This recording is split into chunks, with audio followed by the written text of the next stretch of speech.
आज हेल्थ मेला है। आज हेल्थ के बारे में, स्वास्थ्य के बारे में बात की जाए तो ज्यादा अच्छा है। लेकिन मैं एक दावे के साथ एक बात कह सकता हूं, और मेरी बात को नोट भी कर लेना और लिख भी और कैमरे में कैद भी कर लेना कि हरियाणा में सबसे अच्छी कनेक्टिविटी किसी जिले की होगी और है तो पलवल हुआ नंबर 1। पूरा देश देख रहा है कि हमारा भविष्य कहां बनेगा, पलवल में बनेगा।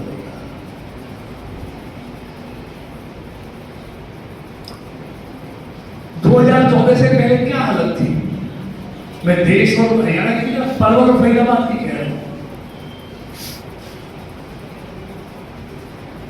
शिक्षा संस्थानों की बिल्डिंगें कैसी थी,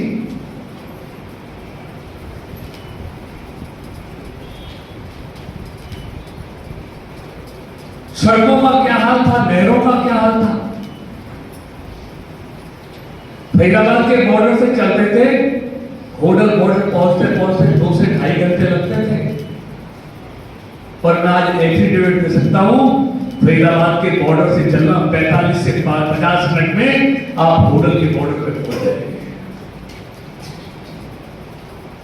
लेकिन जब इनिशियल इसकी डीपीआर बनी थी, ना पलवल का उसमें एलिवेटेड पुल था, पलवल का एलिवेटेड पुल नहीं था जब वो जो ये हाईवे पास हुआ था, ना बिरला का था, ना सीकरी का था, ना बाउंड्री केड़ा का था, ना बाउंड्री बोर्ड का था। बल्लामड़ा भी 75 मीटर का था जो बाद में लंबा कराया गया, उसके लिए 50 करोड़ रुपए एडिशनल दिया गया।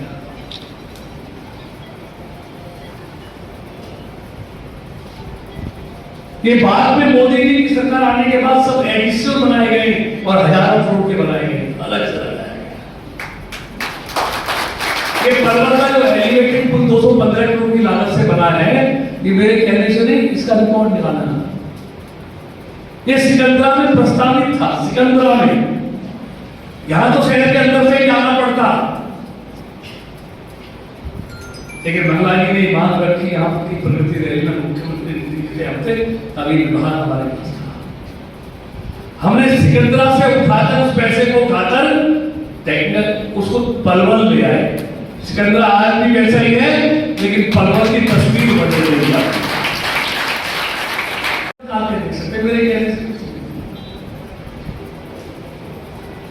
अभी कल भी 3 दिन से मिला और एडिशनल पास कराने, अगले 10 दिन में और एडिशनल होगी। यही आप दिल्ली प्रोग्राम बॉम्बे देखिए, बिरकोला से सीधा आप दिल्ली जाएंगे, सीधा बॉम्बे चले जाएंगे, सीधा ये पलवल भी तो है। जेल एयरपोर्ट के लिए नया निकाल रहे हैं, आप पलवल से जाएंगे, आप दिल्ली एयरपोर्ट पहुंचेंगे, पलवल से चलेंगे तो आप 2 से 2.5 घंटे लगेंगे। लेकिन मैं एफिडेविट लिख कर दे सकता हूं, पलवल से चलना 45 मिनट में आप जेवर एयरपोर्ट पहुंचेंगे, 45 मिनट।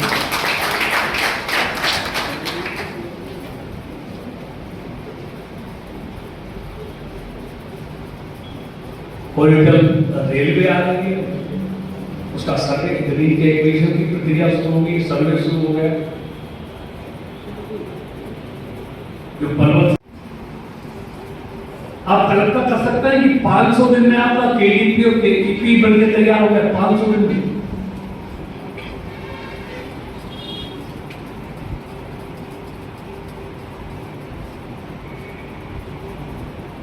तो ये सारी बातें और अभी आने वाले दिन में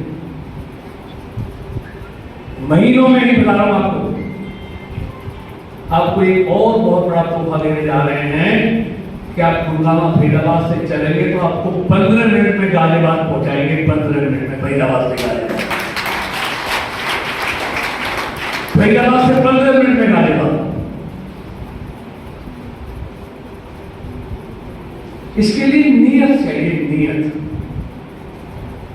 तो नीचे देखिए, अब नियत लूट खसोट की हो, घोटाले करने की हो, देश को लूटने की हो, तो वही विकास कहां से करेंगे।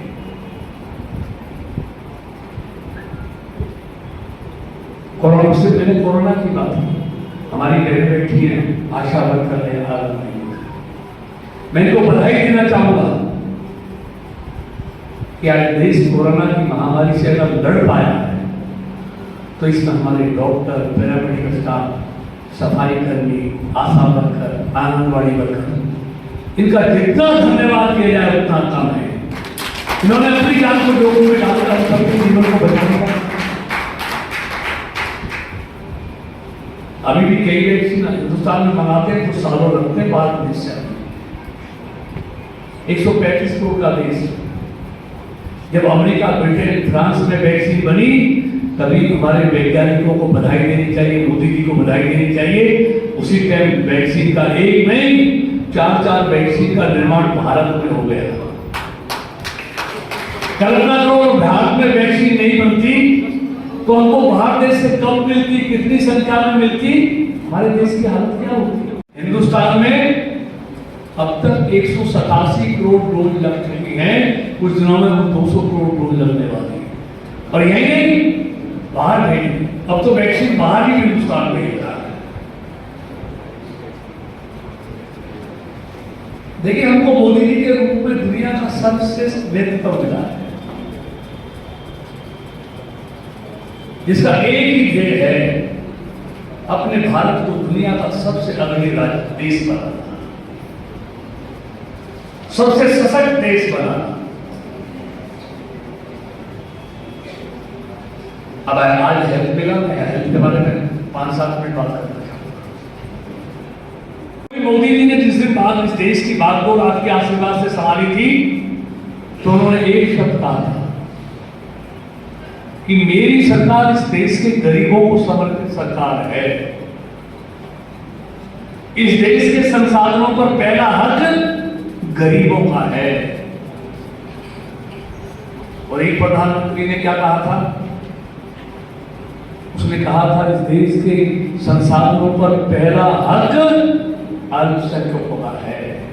अब इस सोच का अंतर है, अल्पसंख्यक में तो एक धर्म के लोग हैं और गरीब में सभी धर्मों के लोग हैं। हमें हिंदू भी है, सिख भी है, मुसलमान भी है, ईसाई भी है, बौद्ध भी है, जैन भी है, सब है। अब ये प्रधानमंत्री की सोच का फर्क है। अब आप बताओ, वो सोच बढ़िया थी, ये सोच बढ़िया है। और तब से लेके आज तक उनकी हर योजना में कहीं ना कहीं गरीब नजर आता है। वो अन्न दे रहे हैं। कभी किसी ने सोचा कि आयुष्मान योजना 10 करोड़ परिवार, 50 लाख लोगों को 5 लाख तक का इलाज साल में फ्री में। ये 2011 का जो सर्वे हुआ था उसके नाम सही नहीं हो सकता सही ना हो, लेकिन उसको ठीक करने की प्रक्रिया शुरू हो गई है। अभी आयुष्मान योजना के अंदर पलवल जिले में 2 लाख परिवार हैं। अभी 60,000 परिवार आते हैं, लगभग 20,000 परिवारों के गोल्डन कार्ड बने हैं जो 5 लाख तक का इलाज फ्री में ले सकते हैं।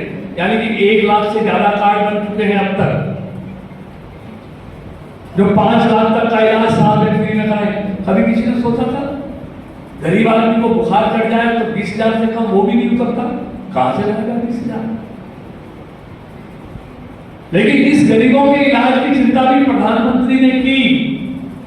भारत सरकार के जो 4 साल पूरे हुए आयुष्मान भारत योजना के, उस वर्षगांठ के इस अवसर पर ये मेला लगाया गया, स्वास्थ्य मेला। इसके अंदर सभी लोग जो आयुष्मान भारत के बेनिफिशियरी हैं उन्हें कार्ड बनाकर दिया जा रहा है। स्वास्थ्य के सभी स्पेशलिस्ट इसके अंदर उपलब्ध हैं। होलिस्टिक तौर पर ये मेला लगाया जा रहा है और लोगों के अंदर इसको देखकर एक जोश देखने को ही बनता है। उद्देश्य है बेहतर स्वास्थ्य सुविधाएं डोर स्टेप पे सेवाएं दे पाएँ, इसलिए कैंप अप्रोच पे स्वास्थ्य विभाग काम कर रहा है। मेरा नाम रोहित है और मैं गांव फिजरपुर खेला से आया हुआ हूँ और पलवल में जो हेल्थ मेला लगा हुआ है उसमें आकर के मैंने अपना आयुष्मान कार्ड बनाया है, जिससे मुझे सरकार की सुविधाओं का लाभ मिल सके। और ये मेला गाँव में लगना चाहिए जिससे कि लोग इसका लाभ उठा सके।